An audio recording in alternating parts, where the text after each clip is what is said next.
Assalamu alaikum, dear students.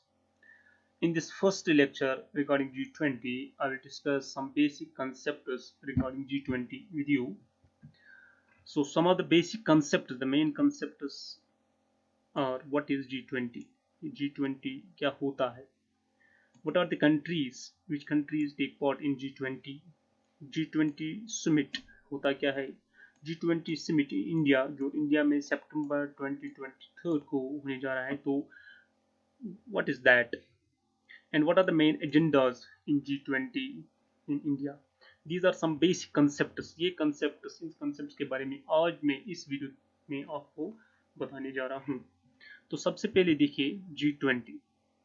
ये G20 होता क्या है? It is actually a group of 20, means a group of 20 countries, ठीक है ना? इसमें 19 countries है और वन है वन है यूरोपियन यूनियन।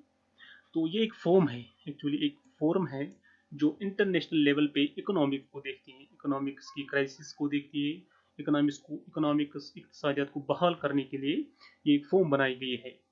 तो एक इम्पोर्टेंट रोल प्ले करती है ये ज्वाइंट ग्रुप जो है, ये फोरम जो है, ये एक इम्पोर्टेंट रोल प्ले करते हैं जब इंटरनेशनल इकोनॉमिक इश्यूज राइज होते हैं, ठीक है ना? जो बड़े बड़े इक़्तिसादियात जो है उसके बड़े बड़े इश्यूज जो मसले होते हैं, उस बारे में ये फॉर्म बैठती है, ये फॉर्म सबमिट करती है, मीटिंग्स करती है और उस प्रॉब्लम के हल को ढूंढती है। तो देखिए इंसेप्शन, इसकी इंसेप्शन कब हुई, ये कब बार से वजूद में आ गई? तो इन 1999, ठीक है ना, 1999 में जब एशियन कंट्रीज में फाइनेंशियल क्राइसिस हुई थी, तो उस बीच फाइनेंस मिनिस्टर्स और जो बैंक होते हैं, सेंट्रल बैंक, एवरी कंट्री के सेंट्रल बैंक्स होते हैं, तो उनके गवर्नर्स के बीच डिस्कशन के लिए ये एक फॉर्म बनाई गई थी। लेटर ऑन क्या हुआ, ये G20 जो है ये अपग्रेड की गई है, क्योंकि जब 2007 और 2009 में कुछ मजीद फाइनेंशियल क्राइसिस हुई थ्रू द वर्ल्ड, तो ग्लोबल लेवल पे अब क्या है कि इसकी जो एलिवेशन हो, इसकी जो लेवल है ये बढ़ाई गई है। अब हेड्स ऑफ द स्टेट या हेड्स ऑफ द गवर्नमेंट जो है इसमें लाए गए हैं।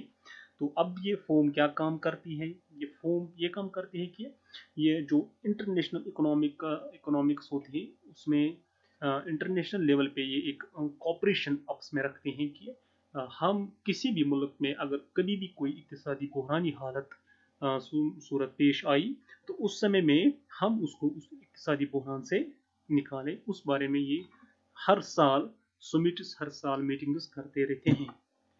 तो अब देखिए G20 में कितनी जो कंट्रीज हैं, ठीक है ना, वो कंट्रीज कौन कौन से हैं? सबसे पहले अर्जेंटीना है इसमें कंट्री, ऑस्ट्रेलिया है, ब्राज़ील है, कनाडा है, चाइना है, फ्रांस है, Germany, India, Indonesia, Italy, Japan, Mexico, Republic of Korea, Russia, Saudi Arabia, South Africa, तुर्की, यूनाइटेड किंगडम्स, ठीक है ना, यूनाइटेड स्टेट्स ऑफ अमेरिका और यूरोपियन यूनियन। ये है G20, ये कंट्रीज, और लास्ट पे जो यूरोपियन यूनियन है ये इसमें इंक्लूड है। नाउ हम ये देखते हैं कि G20 समिट होता क्या है। G20 समिट जो है ये होता है एनुअली, यानी हर साल ये समिट होता है, लेकिन एक ही कंट्री में नहीं होता है, ये हर साल दूसरी कंट्री में होता है। यानी एक साल एक कंट्री में होता है, एक कंट्री इसकी प्रेसिडेंसी को होल्ड करती है, दूसरे साल ये किसी दूसरे कंट्री में होता है, ठीक है ना। जैसे तो इस साल G20 जो है इस साल ये इंडिया में होने जा रहे हैं। तो इन ये क्या फोकस करते हैं? Initially focus largely on broad micro economic issues. सबसे जो मैंने भी कहा कि बड़े बड़े जो इकोनॉमिकल इश्यूज होते हैं इन कंट्रीज में, उनको उन पे फोकस होता है इसका, ठीक है ना। तो लेटर ऑन इसमें एक्सपेंशन हुई, लेटर ऑन इसमें कुछ और कुछ चीज़ें ऐड की गई हैं, जैसे इसमें ट्रेड ऐड किया गया है, या इसी तरीके से क्लाइमेटिक चेंज इसमें ऐड किया गया है। यानी क्लाइमेटिक चेंज जो हम कहते हैं ग्लोबल वार्मिंग हुई है, उस बारे में भी इस समिट में बात होती है। इस तरीके से सस्टेनेबल डेवलपमेंट, हम कैसे इस अर्थ पे सस्टेन करेंगे, उस डेवलपमेंट के बारे में भी बात होती है। इस तरीके से हेल्थ के बारे में, हेल्थ इशू जो हेल्थ एंड हाइजीन वगैरह कंट्री में किस लेवल का हेल्थ एंड हाइजीन है, तो उस बारे में भी चर्चा होती है। एग्रीकल्चरल जो प्रोडक्शन है कैसे इंप्रूव हो जाएगी, किस कंट्री में कितनी इंप्रूवमेंट हुई, तो तो उस बारे में भी बात होती है। इस तरीके से एनवायरनमेंट के बारे में, climatic change and anti corruption, और करप्शन के बारे में भी बात होती है कि किस मुल्क में करप्शन कम होती जा रही है और किस कंट्री में करप्शन की लेवल ज्यादा है। इन सारी चीजों के बारे में अब G20 में चर्चा होती है। अब देखिए जो G20 समिट इंडिया में है, हमारे देश में है।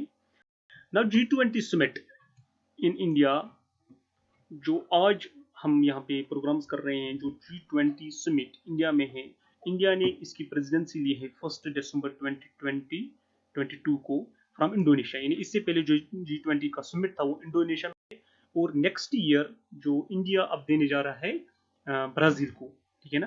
तो लास्ट जो प्रीवियस G20 था, याद रखिएगा, वो इंडोनेशिया में था। तो जो प्रेजेंट G20 है वो इस वक्त चल रहा है इंडिया में, और जो नेक्स्ट होगा वो होगा ब्राजील में। अब इंडिया को प्रेसिडेंसी है G20 की 1 दिसंबर 2020 से नवंबर 30 2023 तक, ठीक है ना। यहाँ तक एक साल है। एक साल के लिए इंडिया को G20 की समिट की प्रेसिडेंसी है। तो इसमें क्या होगा, ये 18th G20 समिट है, यानी इससे पहले 17 G20 जो मीटिंग से समिट से वो हो चुके हैं। अब ये 18th चल रहा है। तो ये इसका कंक्लूजन होगा 9th 10th सितंबर 2023, ठीक है ना। तब तक जितनी भी G20 की प्रोसेस होंगी, जितनी भी मीटिंग्स थ्रू द ईयर चलेंगी, ठीक है ना, among the ministries, senior officials, ठीक है ना, इसी तरीके सिविल सोसाइटीज की जितनी भी मीटिंग्स चलेंगे रिगार्डिंग G20 और G20 के एजेंडाज के रिगार्डिंग, तो लास्ट पे 9th और 10th सितंबर जो है 2023, इस दिन उस सारी की डिक्लेरेशन बन के सारे स्टेट सारी कंट्रीज की सामने लाई जाएगी, और उनको उस डिक्लेरेशन पे, उन डिसीजन पे साइन करना होगा, ठीक है ना। नाउ G20 लोगो। अब यहाँ पे देखिए G20 जो इंडिया ने जो जो आजकल जो लोगो है G20 के लिए बनाया है, तो इसमें जो कलर्स लिए गए हैं, चाहे व्हाइट कलर है, सेफ्रॉन कलर है, ग्रीन है या ब्लू है, ये लिए गए हैं इंडिया के नेशनल फ्लैग से, ठीक है ना। इस तरीके से यहाँ पे एक और चीज है इस लोगो में, जो नीचे लोटस का फ्लावर है, ठीक है ना, और लोटस के फ्लावर के ऊपर ये अर्थ है, ठीक है ना।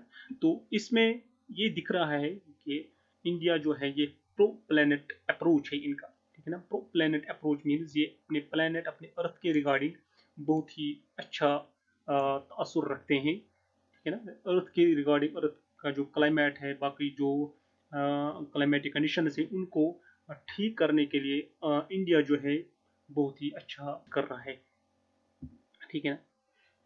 इस तरीके से जो इसमें अब ये भी देखिएगा कि ये जो थीम है, इस लोगों का थीम है वासुदैव कुटुंबकम। ये संस्कृत टेक्स्ट है जो लिया गया है महा उपनिषद का में से। इसका मतलब है one earth, one family and one future, ठीक है ना। इट मीन्स पूरी अर्थ जो है ये एक वन अर्थ है, और इस पे जो लोग रहते हैं that are from one family, and इनका एक फ्यूचर भी एक ही है। यानी अर्थ ठीक रहेगी तो हमारा फ्यूचर भी ठीक रहेगा। अर्थ खराब हो जाएगी, अर्थ की क्लाइमेटिक कंडीशंस, अर्थ की बाकी हम पोल्यूशन की बात करेंगे तो वो खराब हो जाएगा, तो हम सब लोगों का फ्यूचर खराब ही हो जाएगा, ठीक है ना। तो ये था some basic concepts regarding G20. Thanks for watching this video.